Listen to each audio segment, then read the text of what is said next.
Hearken to me, my fellow connoisseurs of blue anthropomorphic hedgehogs. Today we are on a quest. Alright, I'm not going to do that through the whole review, but yes, we are once again starting a new mini-series, and for the first time, it's not focused on a specific character. Instead, it's integral to the plot that was started in the main book last issue, so once again important plot details are hidden behind something outside of the main book, and this time it's spread out over 3 separate issues.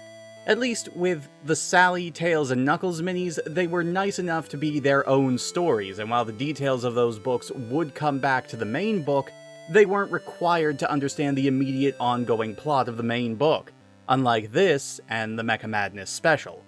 The cover itself does certainly have a nice grandiose style befitting a quest, but the comic itself does give away a pretty hefty spoiler right here on the cover as it proclaims in big bold letters on the side, "The Death Egg Saga," letting us know that this is essentially going to follow some of the events of Sonic and Knuckles. That reveal has a lot less gravity behind it when you can see it right here on the cover. We open on a text crawl very similar to what we had in the Sally Acorn miniseries, which honestly reads like it's an elevator pitch for the entire book. Honestly, not sure who this is meant for. Anyone who would pick this comic up is probably already a fan of the main book, and anyone who reads beyond this page is probably going to be pretty confused by its contents, because this particular miniseries loves to reference past incidents in the book's history. We open on a page of Jeffrey St. John sneaking into Knothole, where he's immediately accosted by Sonic, who demands to know what he's doing there. It takes Sally showing up and introducing herself, in full I might add, to get Sonic to back down. She leads Jeffrey and Sonic into a hut in Knothole to reveal that the king has found himself in a bit of a sorry state since they got him back from the Zone of Silence. Not only has he gone catatonic and his body is slowly crystallizing, but he also appears to be becoming part fish. I mean, look at those lips. He also talks in garbled nonsense, his mind in just as bad a shape as his body. Sally decides to tell Jeffrey all about the past few arcs, including Sonic's roboticization and his trial, and of course reminding Jeffrey of when he had helped rescue the king from the Zone of Silence, because that's very important. She then asks Jeffrey to basically act as a door guard to make sure no one else in Knothole gets in to see the king in this state to not start a panic. Tails notes that the crystals forming on his body look very similar to the Chaos Emeralds that they keep coming across in the other zones, with all of the magic rings lying around. This gives Sonic an idea, and he hurries off to grab his billionth ring, trying to use it to heal the king. While it does seem to help slightly, the effect is pretty negligible, only snapping him out of his stupor for a moment. Rotor muses that this is because Sonic's billionth ring is uniquely attuned to him, and so it wouldn't be that helpful for someone else, and that they might be able to use them to heal the king if they found some more. Tails brings up the Lake of Rings, while Sally talks about the little pond, the Ring Grotto, where Sonic and Knuckles fought each other before, but that place was thought to have gone dry and ended up buried and collapsed after the two of them fought there. Later saying that the lake Sonic jumped into during his time without his speed was the actual Lake of Rings. How convenient.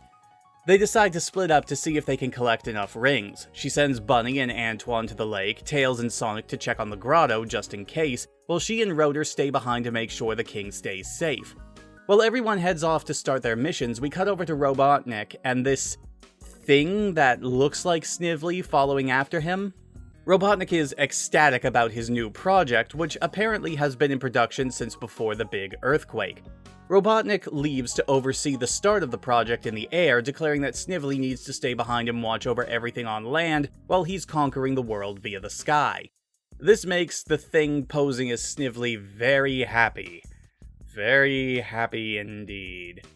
Cut back to Sonic and Tails as they arrive at the grotto, Sonic commenting that all the recent bombings on Robotropolis might have been great for putting Robotnik down, but it didn't really do their camera systems any favors. But something is a little different about the grotto when they arrive. Probably has something to do with the big metal dome encasing it right now. Sonic goes off to see if he can find an airborne freedom fighter named Carl Condor to see if he can give some insight into what's happened here, while Tails remains behind to keep an eye on the dome. No sooner has Sonic disappeared from sight, though, than the dome opens up and a giant tube comes down from the heavens, plunging straight into the grotto. Tails brings back that classic series staple of telling us everything that is happening right there in the panel as the tube starts sucking up the water in the grotto along with all of the rings inside of it. But as it's lifted out of the water, it continues to suck in the air, and its suction is apparently strong enough to grab Tails from a good distance away and pull him in as well. But his fate will have to wait as we cut back over to Sonic, arriving at a canyon where this Carl character is supposed to be. While there, though, he notices something strange, a giant object in the sky slowly moving into place to eclipse the sun. Ignoring all the basic instincts that a person should have in a situation like this, Sonic attempts to look right at the giant thing blocking the sun, absolutely destroying his eyes in the process. Which is also why he is so easily ambushed by the now roboticized Carl Condor, who comes streaking at him. And then an ominous, egg-shaped object blocks the sun while an overly poetic narrator tells us that the object almost seems to be watching as an unconscious Sonic is carried towards it in one of the most uncomfortable positions I have ever seen in ever. Then we cut over to Robotnik, who is busy with one of his favorite pastimes, destroying his own minions for minor infractions. He notes that a lot of debris was pulled up with all of the rings, and that it will take time to separate the rings from the debris which he needs to power his new floating fortress. And he also monologues to himself about how, with this fortress, he will be able to roboticize the entire world eventually.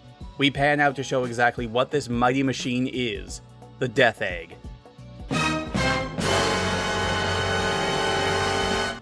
My god, what an ominous, terrifying reveal! It's a pity that we were spoiled on it by the cover, huh? I joke, but this is a decent start to the series, in some ways. In others, not so much. First off, for as much as I joke about it being spoiled, the reveal of the Death Egg itself in the final pages of the issue is actually very well handled, giving it a feeling of terror and grandness, like this could potentially be a heavy-hitting game changer. Unfortunately, a lot of the issue is recap and setup. Like I said before, this comic really wants to make sure that you're all up to speed on everything that's been leading up to this, which is fair to a point, but I really do feel like they go overboard here.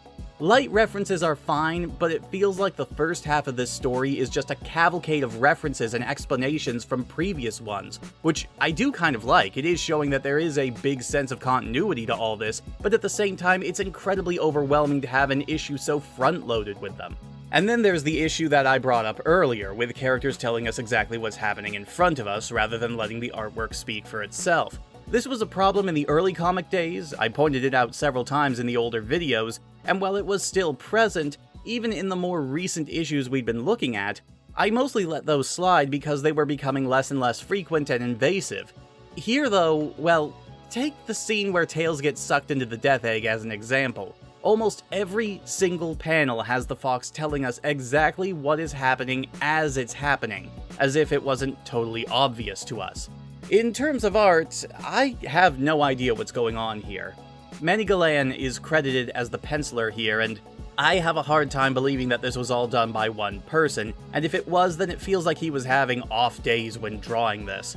The first few pages are pretty good, and the light and shadow he uses are really well done at times, but there are already hiccups when we see things like this, that just look ridiculous compared to everything else around them.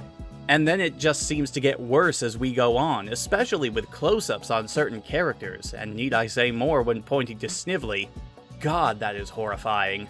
At the same time, the environments and backgrounds are pretty pleasing. Knothole is finally starting to look like a proper village of huts used by guerrilla fighters rather than an underground series of caverns or smattering of buildings hidden in a forest. And there are some nice little humorous touches thrown in throughout, like the dashboard controls on the Death Egg.